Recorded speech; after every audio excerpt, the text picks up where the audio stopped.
کچھ لوگ کہتے ہیں کہ معراج کا سفر صرف روحانی طور پر اور عالم خواب میں ہوا،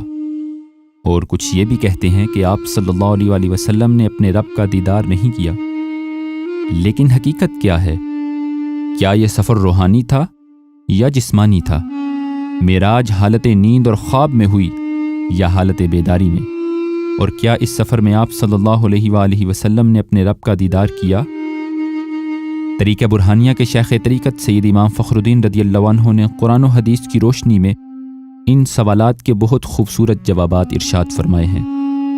وہ جوابات کیا ہیں؟ آئیے جانتے ہیں۔ بلا شبہ معراج شریف نبی کریم صلی اللہ علیہ وآلہ وسلم کا عظیم معجزہ ہے۔ ہجرت مدینہ سے قبل مکہ المکرمہ میں اعلان نبوت کے 12ویں سال 27 رجب المرجب کی شب نبی کریم صلی اللہ علیہ وآلہ وسلم پہلے مسجد حرام سے مسجد اقصیٰ تک تشریف لے گئے، اور پھر مسجد اقصیٰ سے 7ویں آسمان کو طے کرتے ہوئے سدرۃ المنتہا تک پہنچے،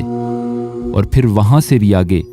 جمال الہی اور حسن ربی کی خاص جلوہ گاہ میں پہنچے۔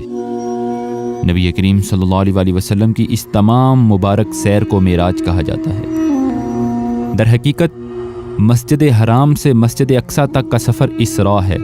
کیونکہ قرآن کریم میں اللہ سبحانہ و تعالیٰ نے اس سیر کو لفظ اسراء کے ساتھ ذکر فرمایا ہے، اور نبی کریم صلی اللہ علیہ وآلہ وسلم کا مسجد اقصیٰ سے آسمانوں کی طرف تشریف لے جانا معراج ہے، کیونکہ نبی کریم صلی اللہ علیہ وآلہ وسلم نے احادیث صحیحہ میں اس سفر کو لفظ معراج اور عروج کے ساتھ ذکر فرمایا ہے۔ معراج کے بارے میں سب سے بڑا شبہ یہ پیدا کیا گیا ہے کہ معراج جسمانی تھی یا روحانی تھی، جاگتے میں ہوئی یا عالم خواب میں ہوئی، اور یہ شبہ اس لیے ہوا کہ لوگوں نے واقعہ معراج کی قرآن و حدیث میں موجود تفصیلات پر اعتماد کرنے کے بجائے اپنی محدود اور ناقص عقل و فہم سے اسے سمجھنے کی کوشش کی ہے، اور چونکہ ان کی محدود عقل و فہم کے پیمانوں پر اس کی تفصیلات پوری نہ اترتی تھیں، اس لیے اپنی عقل کے عاجز ہونے کا اقرار کرنے کے بجائے انہوں نے اس بات کا ہی انکار کر دیا کہ نبی کریم صلی اللہ علیہ وآلہ وسلم کی معراج جسمانی تھی، بلکہ وہ کہتے ہیں کہ معراج تو ایک روحانی سفر تھا، اور یہ سب واقعہ صرف ایک خواب تھا۔ سید امام فخر الدین رضی اللہ عنہ نے اس کا نہایت خوبصورت جواب ارشاد فرمایا ہے۔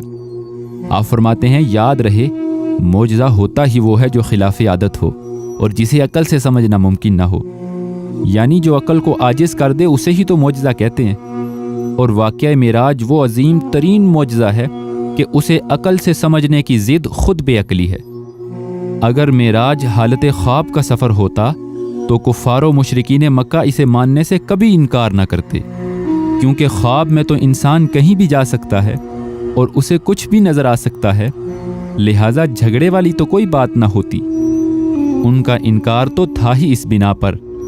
کہ نبی کریم صلی اللہ علیہ وآلہ وسلم نے اپنے جسم اطہر کے ساتھ مسجد حرام سے مسجد اقصیٰ اور وہاں سے معراج کے سفر کا ذکر فرمایا تھا۔ اگر خواب کا بتایا ہوتا تو انہیں اس پر کیا اعتراض ہو سکتا تھا؟ اور سید امام فخر الدین رضی اللہ عنہ فرماتے ہیں کہ اللہ سبحانہ و تعالیٰ نے ارشاد فرمایا، سبحان الذی اسریٰ بعبدہ، پاک ہے وہ ذات جس نے اپنے بندہ خاص کو رات کو سیر کروائی۔ اس آیہ مقدسہ میں عبد سے مراد انسان کامل نبی کریم صلی اللہ علیہ وآلہ وسلم ہے، اور عبد کا لفظ جسم اور روح دونوں ایک ساتھ ہوں تو بولا جاتا ہے، اور اللہ نے نبی کریم صلی اللہ علیہ وآلہ وسلم کو عبد فرمایا ہے،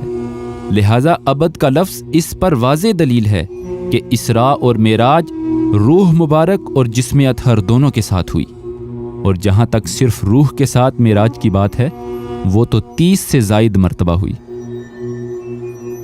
جسم کے ساتھ معراج کا انکار کرنے والی دلیل دیتے ہیں کہ اللہ نے فرمایا ہے، وَمَا جَعَلْنَا الرُّؤْيَا الَّتِي أَرَيْنَاكَ إِلَّا فِتْنَةً لِلنَّاسِ، اور ہم نے شب معراج کے اس نظارہ کو جو ہم نے آپ کو دکھایا ہے لوگوں کے لیے صرف ایک آزمائش بنایا ہے۔ اس سے ثابت ہوا کہ نبی کریم صلی اللہ علیہ وآلہ وسلم کی معراج حالت خواب میں تھی، کیونکہ اللہ نے رؤیا کا لفظ ذکر فرمایا ہے، اور رؤیا کا لفظ عموماً خواب کے لیے استعمال ہوتا ہے۔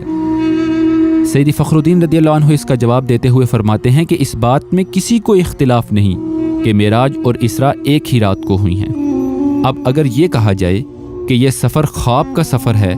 تو قرآن کی مخالفت لازم آئے گی، کیونکہ اللہ نے ارشاد فرمایا اسریٰ بعبدہ، وہ اپنے عبد خاص کو لے گیا، یعنی یہ جسم اور روح دونوں کے ساتھ سفر ہے جس کا ذکر ہم کر چکے ہیں۔ لہٰذا جب یہ ثابت ہوا کہ اسراء جاگتے ہوئے ہے تو یہ بھی ثابت ہو گیا کہ معراج بھی جاگتے ہوئے ہوئی ہے اور جسم اور روح کے ساتھ ہوئی ہے۔ اور جہاں تک رؤیا کے لفظ کا تعلق ہے تو یہاں پر رؤیا سے مراد رؤیا من العین ہے، یعنی آنکھوں سے دیکھنا مراد ہے۔ تو معلوم ہوا کہ نبی کریم صلی اللہ علیہ وسلم نے اللہ سبحانہ و تعالیٰ کو سر کی آنکھوں کے ساتھ جاگتے میں دیکھا، جیسا کہ خود اللہ سبحانہ و تعالیٰ نے ارشاد فرمایا، ما زاغ البصر وما طغى، نہ ان کی آنکھ کسی اور طرف مائل ہوئی اور نہ حد سے بڑی، ما کذب الفؤاد ما رأى، اور دل کی آنکھوں نے اس کی تصدیق کی جو سر کی آنکھوں نے دیکھا۔ اور اس سے دوسرے سوال کا جواب بھی معلوم ہوتا ہے، جیسا کہ کچھ لوگوں نے اعتراض کیا ہے کہ نبی کریم صلی اللہ علیہ وسلم نے اللہ کا دیدار نہیں کیا، اور وہ یہ دلیل پیش کرتے ہیں کہ اللہ سبحانہ و تعالیٰ نے قرآن کریم میں ارشاد فرمایا ہے، لا تدرکہ الابصار وہو یدرک الابصار، یعنی نگاہیں ذات الہی کا احاطہ نہیں کر سکتی جبکہ وہ سب نگاہوں کا احاطہ کیے ہوئے ہے۔ یعنی کسی آنکھ میں یہ طاقت نہیں کہ وہ اللہ کا مشاہدہ کر سکے۔ سید امام فخر الدین رضی اللہ تعالیٰ عنہ اس کے جواب میں فرماتے ہیں کہ یہ آیت مبارکہ ابصار یعنی ظاہری نگاہوں سے اللہ کا دیدار کرنے کی نفی کر رہی ہے۔ اس کو ہم بھی تسلیم کرتے ہیں، لیکن ابصار اور بصائر میں فرق ہے۔ ابصار ظاہری آنکھ کو کہتے ہیں اور بصائر دل کی آنکھ کو کہتے ہیں۔ ظاہری آنکھوں کے نہ دیکھ سکنے کا ذکر ہے،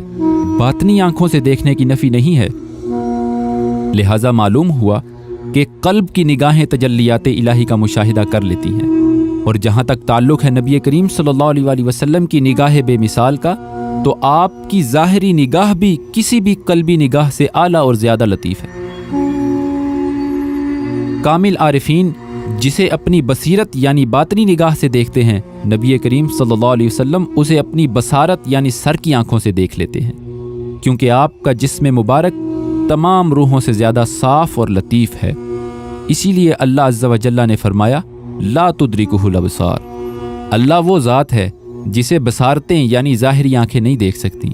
لیکن یہ بھی اللہ نے ہی فرمایا ہے، ما زاغ البصر وما طغى، یعنی ظاہری آنکھ اپنے رب کا دیدار کرتے ہوئے نہ تو کسی اور طرف مائل ہوئی اور نہ حد سے بڑی۔ یعنی باقی سب لوگوں کی بصارتوں کے بارے میں فرمایا کہ وہ اللہ کا دیدار نہیں کر سکتی، لیکن اپنے حبیب کی بصارت کے بارے میں فرمایا، ہاں ان کی بصر ہے جو اس کا دیدار کر سکتی ہے اور جس نے ان کا دیدار کیا ہے۔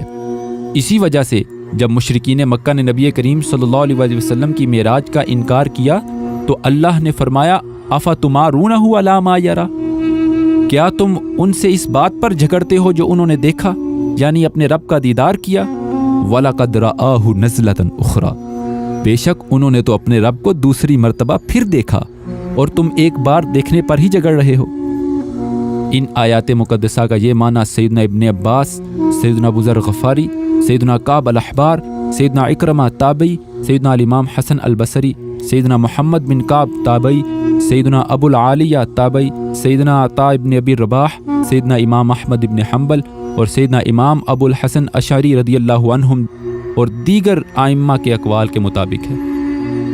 کچھ لوگ مشرکین مکہ کے اس موقف کو معاذ اللہ ام المؤمنین سیدنا عائشہ صدیقہ رضی اللہ تعالیٰ عنہ کی طرف منسوب کرتے ہیں کہ آپ اللہ عز و جل کے اس فرمان لا تدرکہ الابصار وہو یدرک الابصار کو مد نظر رکھتے ہوئے اس بات کا انکار کرتی تھیں کہ نبی کریم صلی اللہ علیہ وسلم نے اللہ کو سر کی آنکھوں سے دیکھا ہے۔ حالانکہ ام المؤمنین سیدتنا عائشہ رضی اللہ عنہ رسول اللہ صلی اللہ علیہ وسلم کے گھر ہجرت کے بعد آئی تھی، جبکہ واقعہ معراج ہجرت سے پہلے کا ہے۔ لہٰذا مشائخ برہانیہ فرماتے ہیں کہ سیدہ تو وہاں موجود بھی نہ تھی، پھر ایسا کیسے ممکن ہے کہ آپ اس واقعے کے بارے میں ان برگزیدہ صحابہ کے خلاف موقف اختیار کریں جو کہ اس واقعے کے وقت آپ صلی اللہ علیہ وسلم کے پاس موجود تھے۔ نبی کریم صلی اللہ علیہ وسلم کے برگزیدہ صحابی سیدنا عبداللہ ابن عباس رضی اللہ تعالیٰ عنہما، جنہیں صاحب قرآن صلی اللہ علیہ وسلم نے خود ترجمان القرآن کے لقب سے نوازا تھا، انہوں نے اس آیت مبارکہ کی وضاحت کرتے ہوئے فرمایا کہ اس آیت میں رویت یعنی دیکھنے کی نفی نہیں ہے،